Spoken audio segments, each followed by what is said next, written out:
Did you have any residual, like, guilt as you started dating men, or was it just like, "Ah, church isn't true," like, "Oh, well." Good question. I would say I experienced little residual guilt.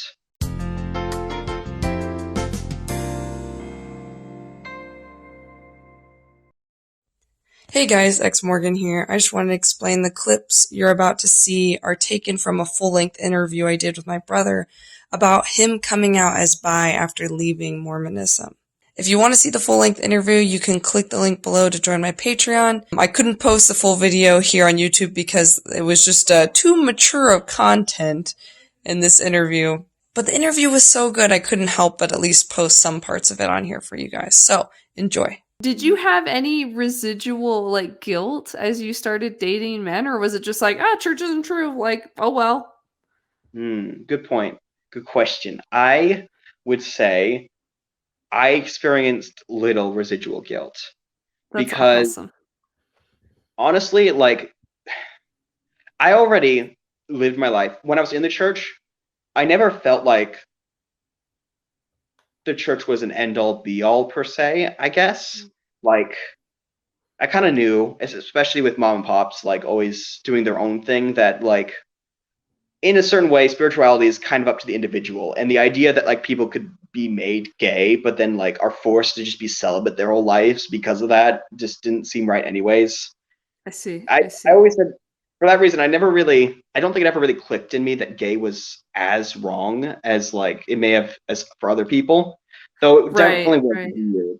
I You remember just when didn't mom, internalize it as I much. I didn't really internalize feel like you it. didn't, because I remember when you started dating men and I was just like, "God, how is he able to do that?" Like, I would have felt so guilty, like, just leaving and then you know what I mean? But, like, I Yeah. think you I really was didn't also lucky internalize it as enough. much. I wasn't to the church as long. I didn't put a whole marriage on the church or like anything. I didn't go on a mission. Yeah, Like I saved yeah. myself a lot of like the hardest of it. And I always I even before I left the church, I always considered myself more someone who looked at the reality of things and like Yeah, more than like the spirituality of things, I suppose. I always preferred the right. physical reality and like what was obvious versus what might be like lurking behind the shadows of something. Um, Yeah.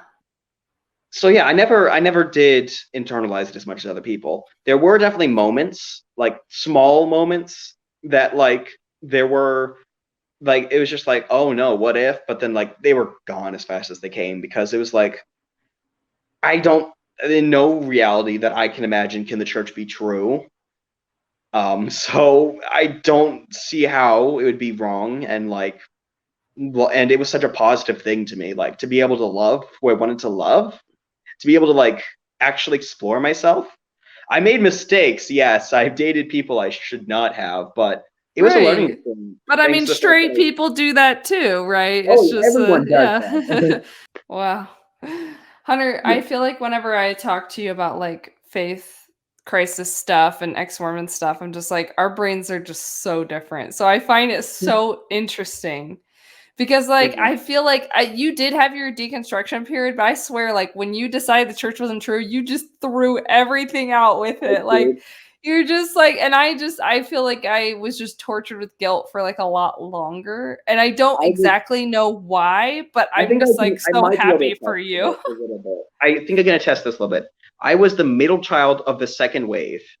The need for me to be Right. super religious wasn't there as much. There was weight I upon see. I Ray, there was weight see. upon you, but I was the middle child, and I already had my thing. I was the tech kid. I got things fixed. I got things done, and You because had a different wasn't identity. Yeah. the church wasn't part of my core identity. My core identity was to be a technical wonder kid, whatever. Whiz. Just Yeah. to be the guy who could do stuff. Because of that, I didn't feel like I'd lost that core part of me. I never got to the point where I was like, I really want to go on a mission or anything because like I didn't feel like it was part of me. I felt like I would have rather just worked on technical stuff. Always I did. actually think that was a brilliant way of pointing out the difference between you and me, was that it just wasn't an integral part of your identity. And for me, it was my identity. I didn't have an identity outside of Mormonism, and that's why I was such a tortured soul when I left, because I didn't know who Um, I was anymore. So that was actually a very profound answer, bro. I love that. Makes sense. Like my deconstruction happened fast and heavy. Like it all happened within like I'm gonna say the brunt of it happened within 3 days. I had questions before that, and I made Ray uncomfortable on several occasions with some of them. Right, right. But like when my faith deconstructed, it just smashed itself apart, and then like I didn't ever really look back because it was one part of my life. It didn't feel like it was the sole part of my life that was important. It's just so crazy to me. I think in some ways you were more affected by like your deconstruction of the way you were parented than you Oh, were by your deconstruction of Mormonism. definitely mourned a lot more for my loss of my view on our family than the view on the church, just because like It's disheartening. it Yeah. is. It's like To you just start to realize realize how toxic it was. Yeah. how bad it really was, about how this shouldn't have happened, this shouldn't have happened, that should not have happened.